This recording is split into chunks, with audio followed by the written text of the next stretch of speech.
नमस्कार विद्यार्थी मित्रो, आज आपण इयत्ता 9वीतील विषय विज्ञान व तंत्रज्ञान या विषयातील प्रकरण पहिले गतीचे नियम या प्रकरणाचा अभ्यास पाठीमागच्या तासाला सुरुवात केला होता. उर्वरित या प्रकरणात राहिलेला जो भाग आहे तो आपण पाहणार आहोत. गतीचे नियम या प्रकरणामध्ये पाठीमागच्या तासाला आपण आलेख पद्धतीनं न्यूटनची गतीविषयक 3 समीकरणं आपण अभ्यासत होतो. यापैकी जे न्यूटनचं गतीविषयक पहिलं समीकरण आहे हे आपण पाठीमागच्या तासाला अभ्यासलं होतं. ते फी बरोबर यू अधिक एटी हे न्यूटनचं गतीविषयक जे पहिलं समीकरण आहे हे पहिलं समीकरण वेग आणि काल यांचा संबंध दर्शवणारं समीकरण आहे. यानंतर आता आपल्याला आलेख पद्धतीनं न्यूटनचं गतीविषयक दुसरं समीकरण अभ्यासायचं आहे. हे समीकरण म्हणजे एस बरोबर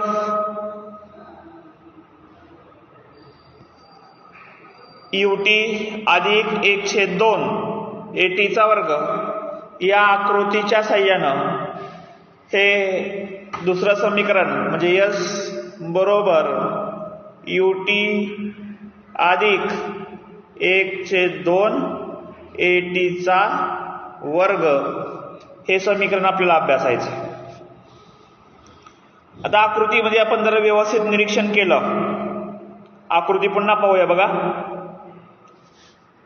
की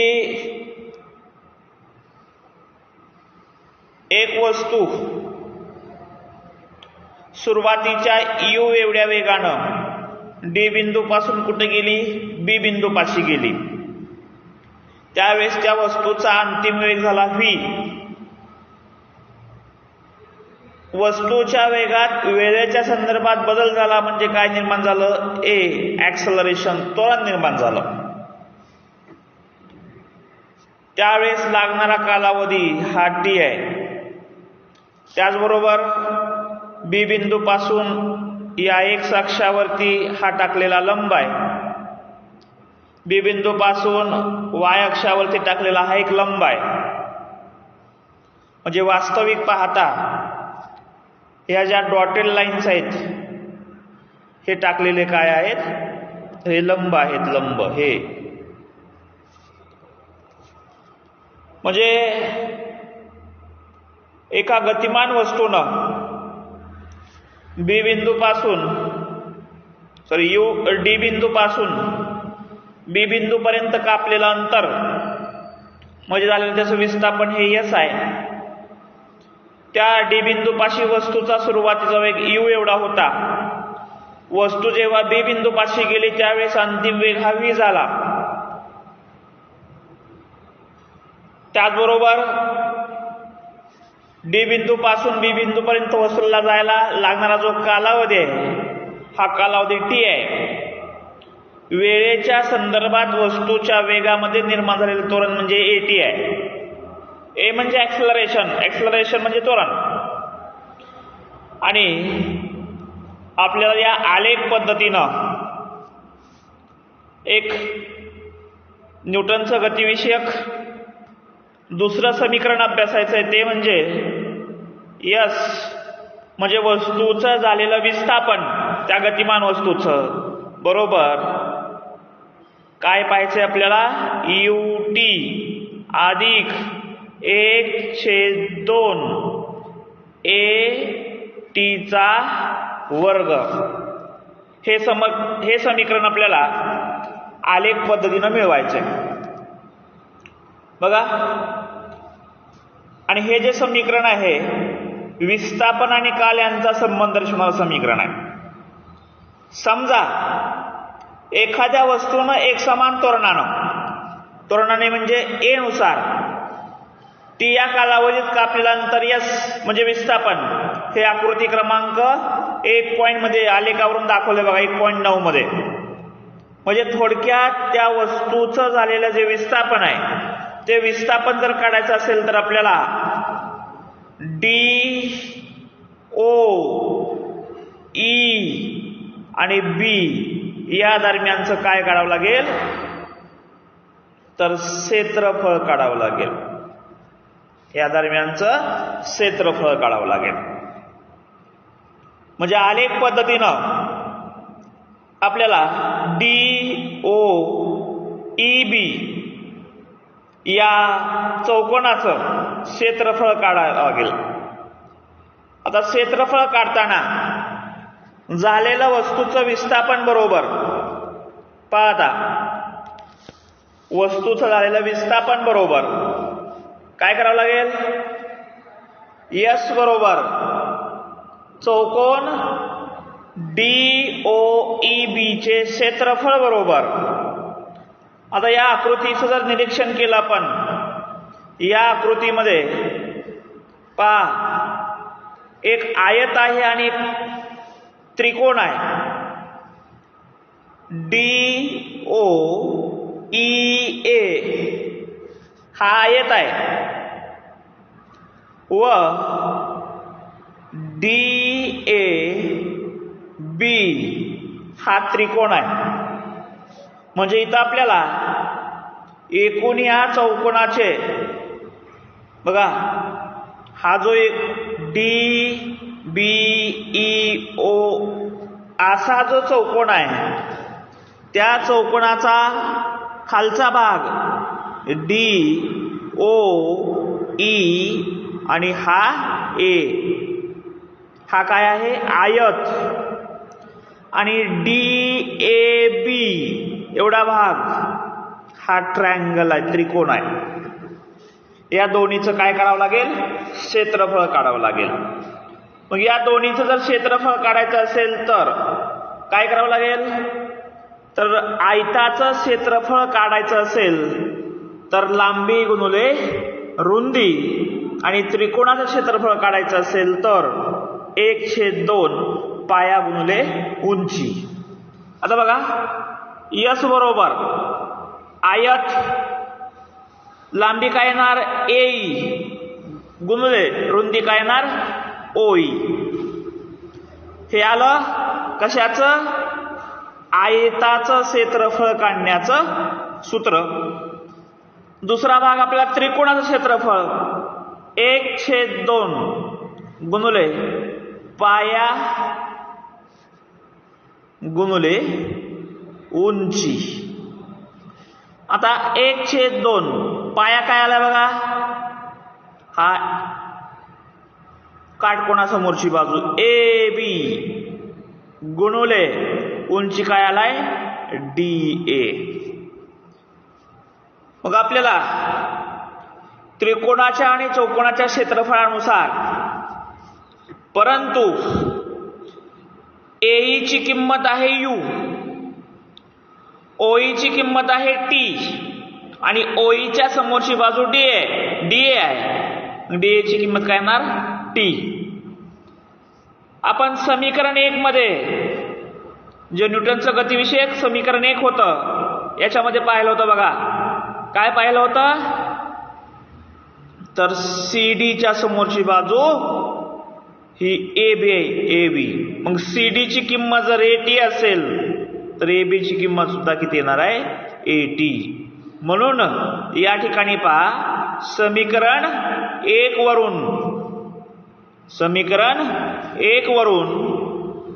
AE ची किंमत U OE ची किंमत T आणि OE च्या समोरची बाजू DA आहे त्यामुळे त्याची किंमत काय येणार T. आणि जर AB च्या समोरची बाजू CD असेल तर CD ची किंमत किती येते AT. आपल्याला सूत्र काय मिळालं होतं S बरोबर पहिल्या कंसात AE गुणुले OE अधिक 1/2 कंसात AB गुणुले DA. आता जर आपण किमती ठेवल्या बघा आपण उदाहरण सोडूया. किमती काय ठेवायच्यात बघा यस बरोबर काय ठेवायचंय, ए ची किंमत गुणुले ओई. आता ए ची किंमत काय घ्यायची, यू गुणुले ओई ची किंमत काय ठेवायची, टी अधिक 1/2 ए बी गुणुले डी ए अधिक 1/2 ए बी ची किंमत काय येणार, ए टी आणि डी ए ची किंमत काय येणार, टी. म्हणजे यस बरोबर काय मिळालं आपल्याला, यू गुणुले टी अधिक 1/2 ए टी गुणुले टी. मग काय येणार, यू टी अधिक 1/2 ए गुणुले टी ए टीचा वर्ग. बघा, म्हणजे हे मिळालं आपल्याला न्यूटनचं गतिविषयक पहिलं समीकरण. काय, यस बरोबर काय समीकरण आहे, यू टी अधिक 1/2 ए टीचा वर्ग. आता आपल्याला यानंतर न्यूटनचं गतिविषयक जे तिसरं समीकरण आहे, म्हणजे काय, फी वर्ग बरोबर यू वर्ग अधिक 2as हे समीकरण आलेख पद्धतीने मिळवायचं आहे. म्हणजे ही जी आकृती आहे, या आकृतीचा वापर करून आपल्याला न्यूटनचं गतिविषयक तिसरं समीकरण म्हणजेच काय, फीचा वर्ग बरोबर यूचा वर्ग अधिक 2as हे समीकरण मिळवायचं. आता बघा, आणि हे जे समीकरण आहे न्यूटनचं गतिविषयक असणारं तिसरं समीकरण, हे विस्थापन आणि वेग यांचा संबंध दर्शवणारं समीकरण आहे. आता आकृती 1.9 मध्ये दाखवल्याप्रमाणे आलेखावरून वस्तूनं कापलेलं अंतर, बघा या आकृतीमध्ये वस्तूनं जे कापलेलं अंतर आहे ते अंतर डी ओ ओ ई आणि बीई या दरम्यानचा हा काय आहे, तर चौकोन आहे. या चौकोनानं कापलेलं अंतर तेच दिलंय बघा या समीकरणामध्ये. बघा काय म्हणतं ते समीकरण, या समीकरणानुसार चौकोन DOB चे क्षेत्रफळ काढल्यास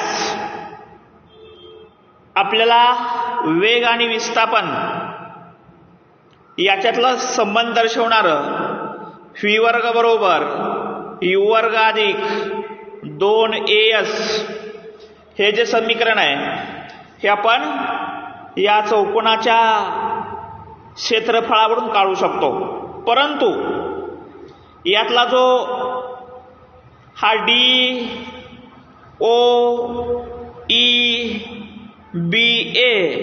हा चौकोन हा समलंब चौकोन आहे. कसला चौकोन आहे, समलंब.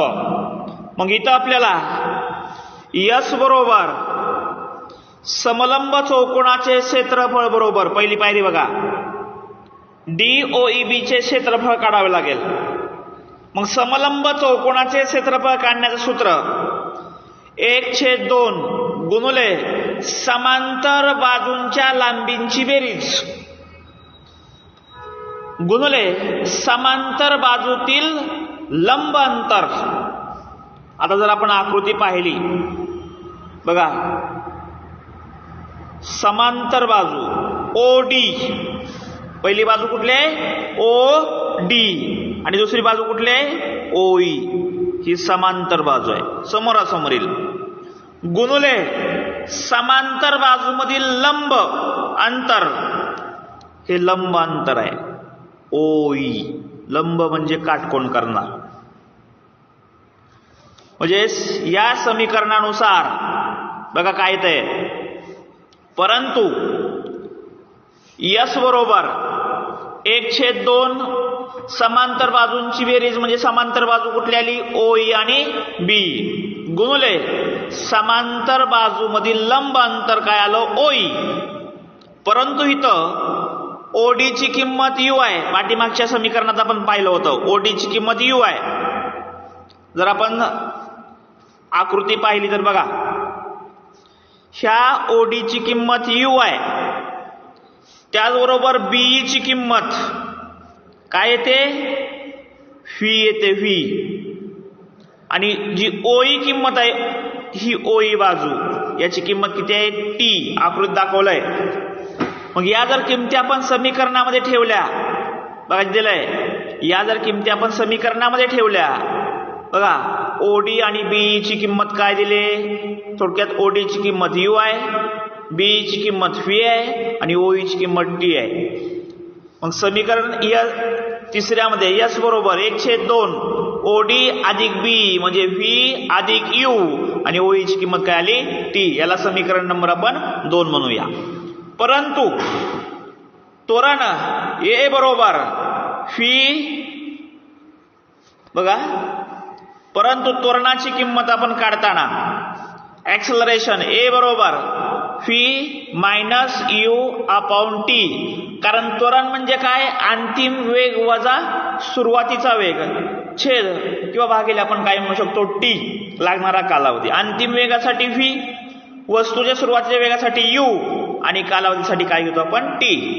म्हणजे इथं त्वरणाची किंमत दिली बघा, ए बरोबर व्ही वजा यू अपॉन टी. म्हणजेच समीकरण असंही तयार होतं, टी बरोबर व्ही वजा यू अपॉन ए सुद्धा येऊ शकतं.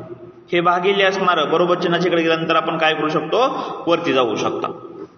याला समीकरण नंबर किती नाव दिलंय, 3 दिलंय बघा. टी ची किंमत काय घेतली इथं, व्ही वजा यू अपॉन ए. आता पहिलं सूत्र समीकरण काय होतं, यस बरोबर 1/2 पहिल्या कंसात यू प्लस व्ही गुणिले समीकरण काय होतं, टी. आता टी ची किंमत काय ठेवायची, यस बरोबर 1/2 यू अधिक व्ही पहिल्या कंसात गुणुले दुसऱ्या कंसात काय येणार, व्ही वजा यू अपॉन ए.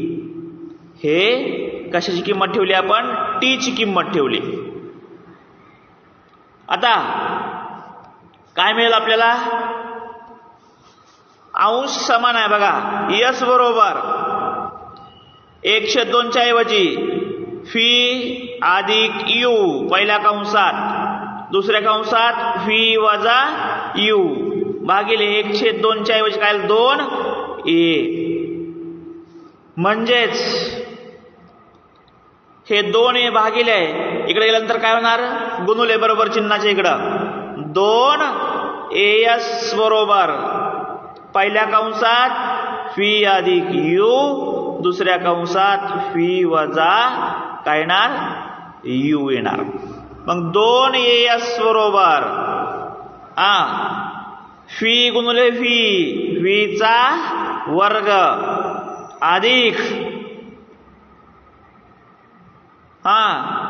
अधिक आणि वजा काय होणार, वजा यूचा वर्ग वजा काय येणार, यूचा वर्ग.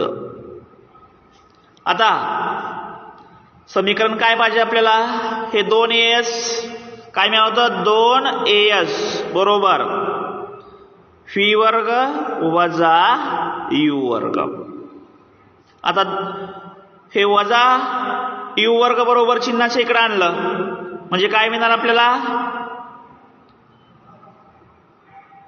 यू वर्ग अधिक 2 एस बरोबर व्हीचा वर्ग. हे आलं गतिविषयक तिसरं समीकरण. काय आलं, व्ही वर्ग बरोबर यू वर्ग अधिक 2 एस. हे आहे न्यूटनच्या गतिविषयक तिसरं समीकरण. नेहमी लक्षात ठेवा. आता पुढचा भाग बघा, फक्त एवढं लक्षात ठेवा, न्यूटनचं जे गतिविषयक पहिलं समीकरण आहे फी बरोबर यू अधिक एटी, हे वापरताना फक्त त्वरणाची किंमत काढायची. न्यूटनचं गतिविषयक दुसरं समीकरण काढताना इथं आपल्याला आयताचे आणि त्रिकोणाचे क्षेत्रफळ काढायचंय आणि न्यूटनचं गतिविषयक तिसरं समीकरण मिळवताना पी वर्ग बरोबर यू वर्ग अधिक 2as इथं आपल्याला समलंब चौकोनाचं क्षेत्रफळ काढायचंय.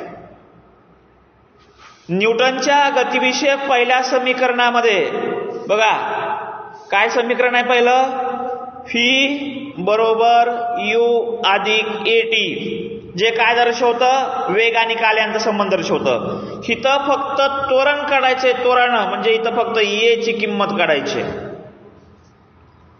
यानंतर जे न्यूटनचं गतिविषयक दुसरं समीकरण आहे एस बरोबर ut अधिक 1/2 at चा वर्ग हे काय दर्शवतं आपल्याला, विस्थापन आणि काल यांचा संबंध दर्शवतं. इथं आपल्याला आकृतीतील आयत आणि त्रिकोण यांचं क्षेत्रफळ काढायचं आहे. आणि जे न्यूटनचं गतिविषयक तिसरं समीकरण आहे कुठलं, फीचा वर्ग बरोबर यूचा वर्ग अधिक 2as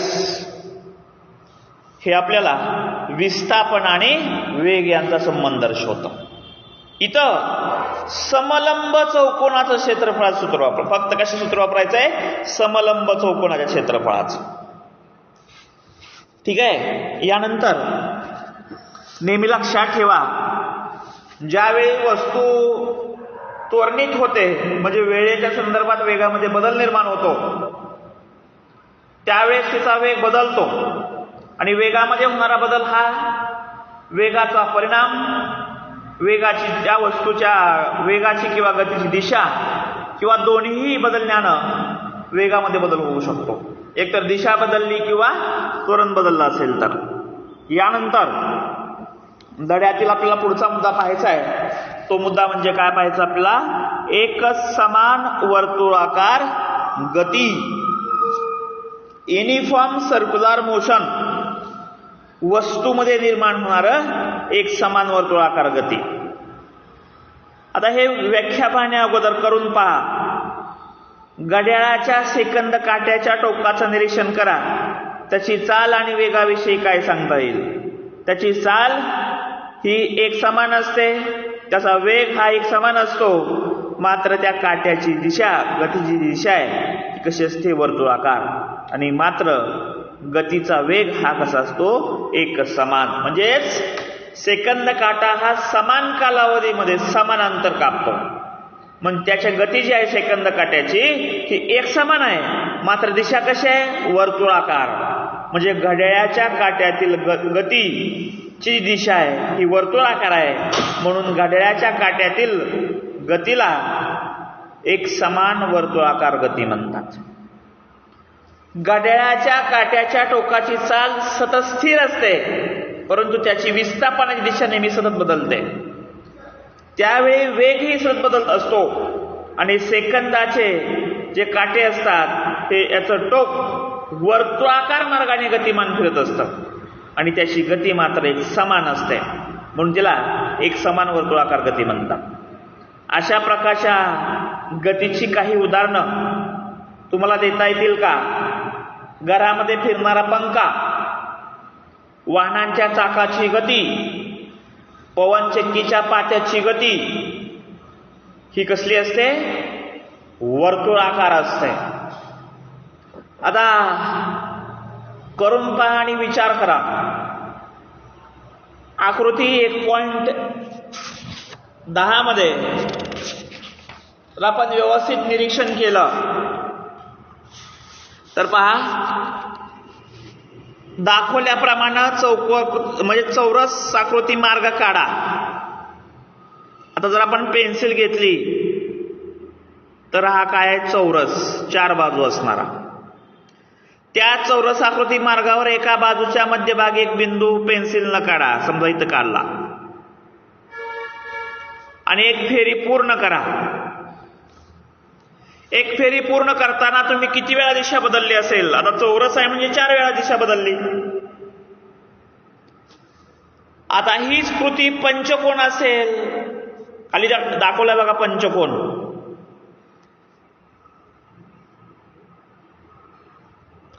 जर आपण व्यवस्थित निरीक्षण केलं पंचकोनाचं, तर पंचकोनाचं निरीक्षण करताना बघा, समजा हा पंचकोन आहे, पंचकोन याचं निरीक्षण केलं, 1 2 3 4 आणि 5, याला काय म्हणतात पंचकोन, 5 कोण असणारा. षटकोन 6 कोण असणारा, 1 2 3 4 5 6. अष्टकोन म्हणजे याप्रमाणे,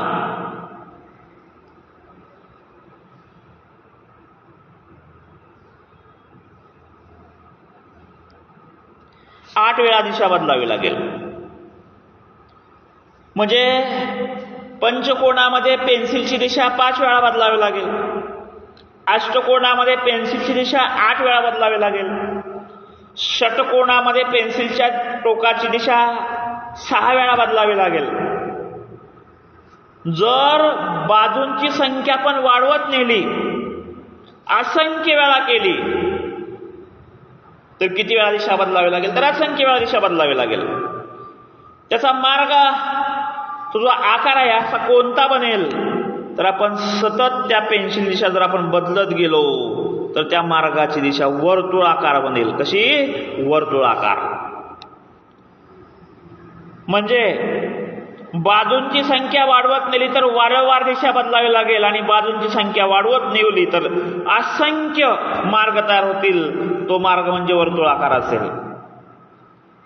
जेव्हा वस्तू स्थिर चालीनं वर्तुळाकार मार्गाने गतिमान होते, तेव्हा वेगामध्ये होणारा बदल हा फक्त त्या वस्तूच्या गतीची दिशा बदलण्यानं होतो. त्यामुळे जे निर्माण होणारं त्वरण आहे, ते त्वरण हा म्हणजे वेग असतो. जेव्हा एखादी वस्तू एक समान चालीसह वर्तुळाकार मार्गाने गतिमान होते किंवा जाते, तेव्हा त्या वस्तूच्या गतीला एक समान वर्तुळाकार गती म्हणतात. बघा व्याख्या पुन्हा सांगतोय. काय व्याख्या? एक समान वर्तुळ. जेव्हा एखादी वस्तू एक समान चालीसह वर्तुळाकार मार्गाने जाते, तेव्हा त्या वस्तूच्या गतीला एक समान वर्तुळाकार गती म्हणतात. जेव्हा एखादी वस्तू एक समान चालीसह वर्तुळाकार मार्गाने गतिमान होते किंवा जाते, तेव्हा त्या गतीला त्या वस्तूची एक समान वर्तुळाकार गती म्हणतात.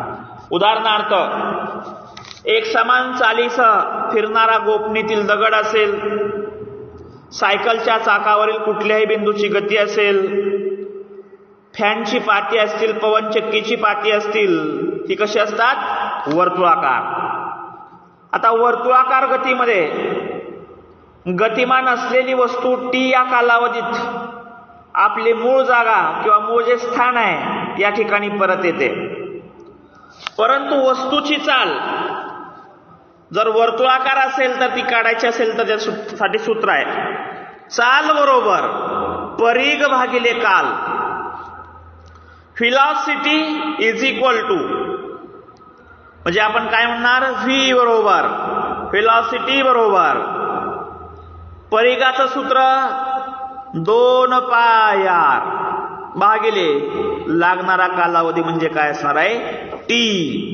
आता इथं आर म्हणजे काय घ्यायचंय?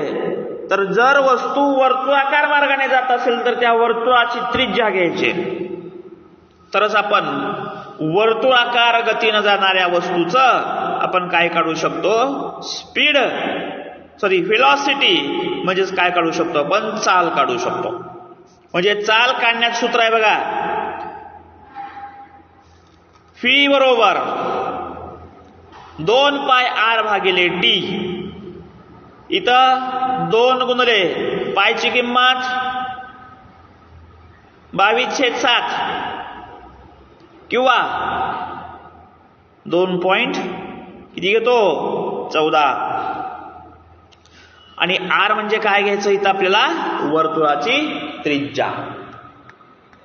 यानंतर शोध घ्या दैनंदिन जीवनातील वर्तुळाकार गतीनं फिरणारी काही उदाहरणं. फिरणारा भोवरा असेल, पंख्याची चाकं असतील, घड्याळाच्या काट्याची दिशा असेल, ग्रहाची सूर्यमालेतील ग्रहाची सूर्याभोवती परिभ्रमण करण्याची दिशा असेल, चंद्राची पृथ्वीभोवती फिरण्याची दिशा असेल. हे कसं असणार आहे? वर्तुळाकार मार्गाने गतिमान असणार आहे. एक समान वर्तुळाकार वेगाची दिशा काढणं. आता पुढचा मुद्दा पाहायचा आहे का आपल्याला? एक समान वर्तुळाकार वेगाची दिशा काढणं. एक गोल फिरणारी चकती घ्या, म्हणजेच आपण त्याला भिंगरी म्हणतो. तिच्या कडेवरती एक 5 रुपयाचं नाणं ठेवा. आकृतीत दाखवल्याप्रमाणे चकती गोल फिरवा. चकती जास्त वेगानं फिरल्यास नाणं कोणत्या दिशेला फेकलं जाईल याचं निरीक्षण करा. तर त्याचं उत्तर आहे ज्या दिशेनं चकती फिरते त्याच्या विरुद्ध बाजूला हे नाणं बाहेर फेकल्याचं निरीक्षण असं येतं. आकृतीत दाखवलंय पहा, ही जी आकृती आहे ही आकृती कशाची आहे? एका चकतीची आहे आणि त्या चकतीला वरती 5 रुपयाचं नाणं ठेवलं असता वर्तुळाकार मार्गाने जाताना ते नाणं विरुद्ध दिशेनं फेकलेलं पाहायला मिळेल. म्हणजे इथं नाणं वर्तुळाकार चकतीच्या त्रिज्येला लंब असणाऱ्या स्पर्शिका म्हणजे वर्तुळाची कडा या दिशेनं फेकलं जाईल आणि नाणं फेकल्यानंतर त्या क्षणी ज्या स्थितीत असेल त्यानुसार ते विशिष्ट दिशेनं फेकलं जाईल. म्हणजे नाणं वर्तुळाकार दिशेनं फिरत असताना गतीची दिशा प्रत्येक बिंदूपाशी बदलते. त्या कारणास्तव नाणं कुठल्या दिशेला फेकलं जाईल ते आपण सांगू शकत नाही. ठीक आहे विद्यार्थी मित्रो, तर आज आपण न्यूटनचं गतिविषयक पहिलं समीकरण, दुसरं समीकरण, न्यूटनचं गतिविषयक तिसरं समीकरण, एक समान वर्तुळाकार गती काय व्याख्या पाहिली? जेव्हा एखादी वस्तू एक समान चालीसह वर्तुळाकार मार्गाने गतिमान असेल तेव्हा त्या वस्तूच्या गतीस एक समान वर्तुळाकार गती असं म्हणतात. त्याचबरोबर त्याची 5 उदाहरणं तुम्हाला परीक्षेला विचारली जातील. पवनचक्कीच्या पात्याची गती, फॅनच्या पात्याची गती, गोफणीतील दगड, त्याचबरोबर घड्याळाच्या काट्याची गती ही वर्तुळाकार असणार आहे. त्याचबरोबर एक समान वर्तुळाकार वेगानं जी दिशा असते ही दिशा काढण्यासाठी आपल्याला काय करावं लागेल? तर चाल बरोबर परीघ भागिले काल हे सूत्र काढावं म्हणजे वापरावं लागेल. चाल बरोबर परीघ भागिले काल. कारण इथं आपण पाहिलं होतं चाल काढण्याचं सूत्र वर्तुळाकार मार्गाने जाणाऱ्या वस्तूचं. इथं चाल बरोबर परीघ म्हणजे 2 पाय r भागिले t म्हणजे काय घ्यायचं इथं कालावधी. r म्हणजे वर्तुळाचा परीघ घ्यायचा, वर्तुळाची त्रिज्या घ्यायची. 2 गुणिले पाय म्हणजे काय ना 22/7 किंवा 3.14 ही मूल्य या ठिकाणी घ्यावं लागेल. यानंतर उरलेला जो भाग आहे काही सोडवलेली उदाहरणं व न्यूटनचा जी आपण 3 समीकरणं पाहिली होती ही गतिविषयक 3 समीकरणामध्ये न्यूटनचा गतिविषयक पहिला नियम असेल, न्यूटनचा गतिविषयक दुसरा नियम असेल किंवा तिसरा असेल आणि त्यातला सगळ्यात शेवटचा मुद्दा म्हणजे संवेगक्षेतेचा सिद्धांत, law of conservation of momentum. Momentum म्हणजे संवेग. हा जो भाग आहे हा आपण पुढील तासाला अभ्यासूया.